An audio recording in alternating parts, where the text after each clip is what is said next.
Assalamualaikum warahmatullahi wabarakatuh. Perkenalkan, saya Anastasia Julinar Salsabila, NIM 1908997 dari 4B PG PAUD Universitas Pendidikan Indonesia.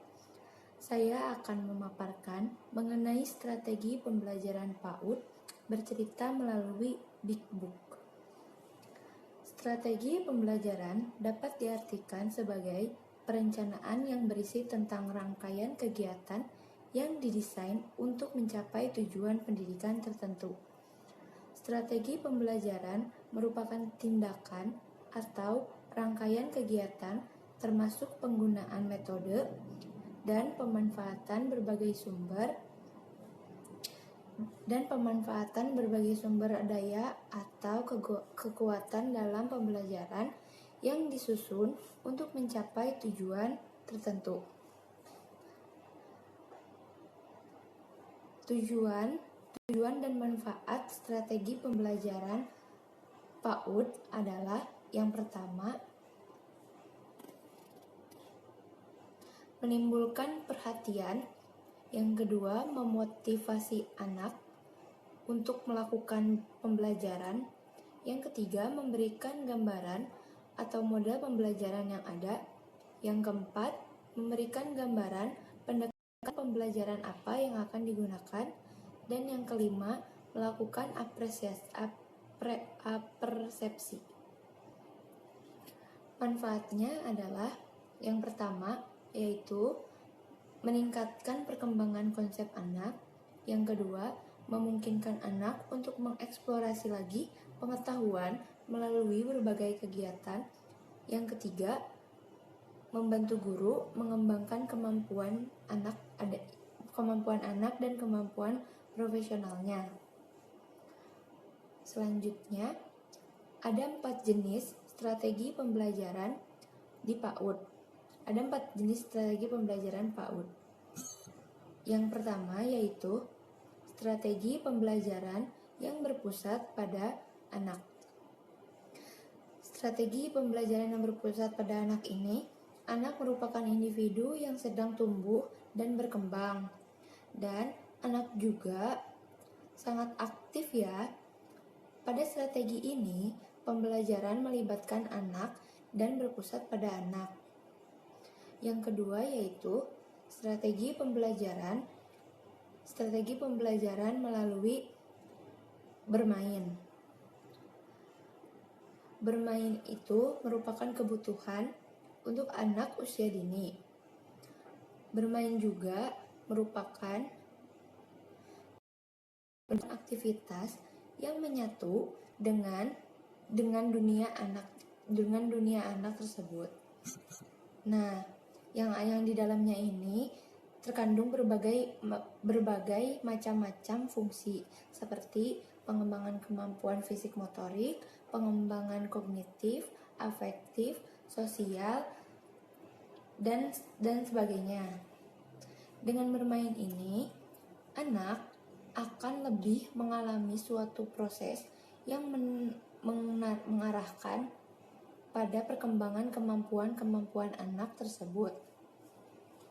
Nah, yang kedua yaitu strategi pembelajaran melalui bercerita. Strategi pembelajaran melalui bercerita ini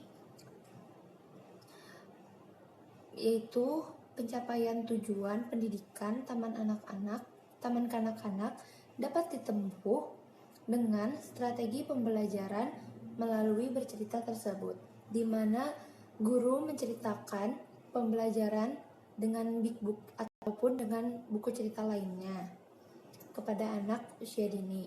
Kegiatan bercerita ini untuk menanamkan nilai-nilai positif pada anak. Nah, kegiatan bercerita juga memberikan sejumlah pengetahuan sosial, nilai-nilai moral, dan keagamaan, dan juga kebudayaan. Nah, yang keempat, strategi pembelajaran melalui bernyanyi.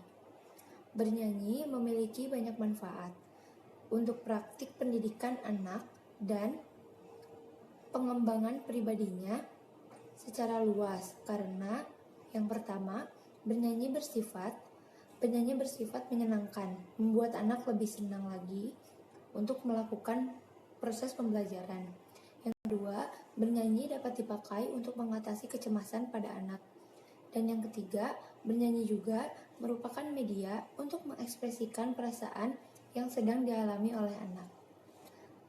Selanjutnya, saya akan menceritakan mengenalkan bagian-bagian dari tumbuh-tumbuhan. Terima kasih. Kali ini saya mengambil judul cerita mengenal bagian tumbuhan. Kita mulai ya teman-teman.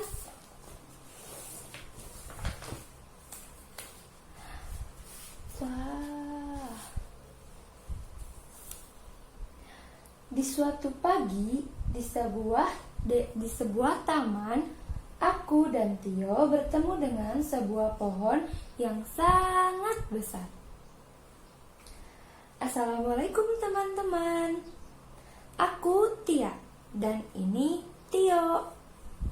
Kali ini kita akan mengenalkan bagian dari tumbuh-tumbuhan.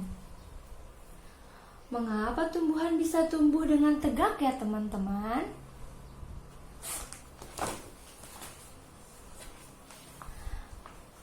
Tumbuhan bisa tumbuh dengan tegak karena memiliki akar. Ini akar ya teman-teman. Akar berfungsi untuk memperkokoh berdirinya tumbuhan di tempat hidupnya. Akar berguna menyerap air dan mineral dari tanah. Air dan mineral yang diserap oleh akar kemudian diangkut ke bagian batang. Air dan mineralnya diangkut teman-teman dari tanah ke bagian batang.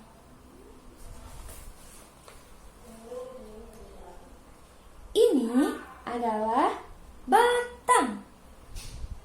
Berfungsi sebagai menopang agar tetap berdiri dengan tegak. Batang juga berguna untuk menyalurkan air dan mineral dari akar menuju ke daun. Selanjutnya,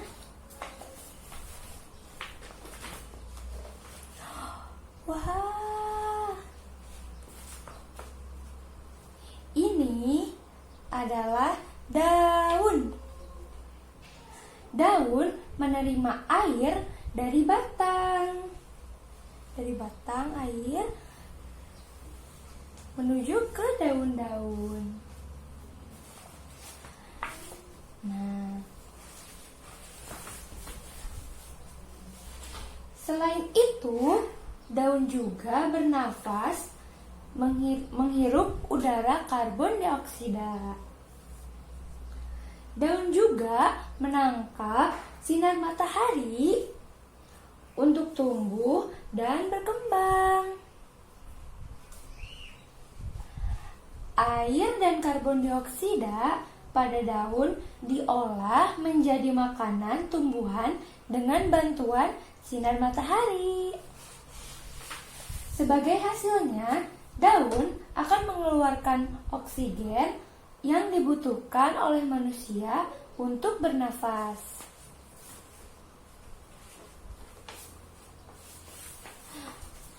Wah, teman-teman, lihat, sepertinya pohon ini akan berbuah. Banyak bunga-bunga kecil di ranting-ranting itu.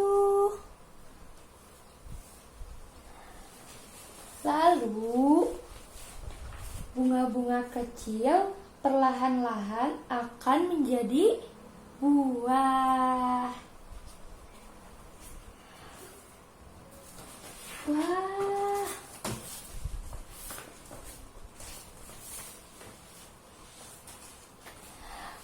Teman-teman, lihat. Pohonnya sudah berbuah. Dan ini adalah buah. Teman-teman, ingat ya,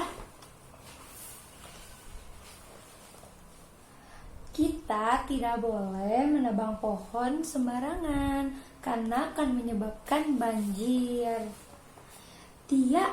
Kita harus selalu merawat dan membersihkan pohon ini agar ia tumbuh dan berkembang.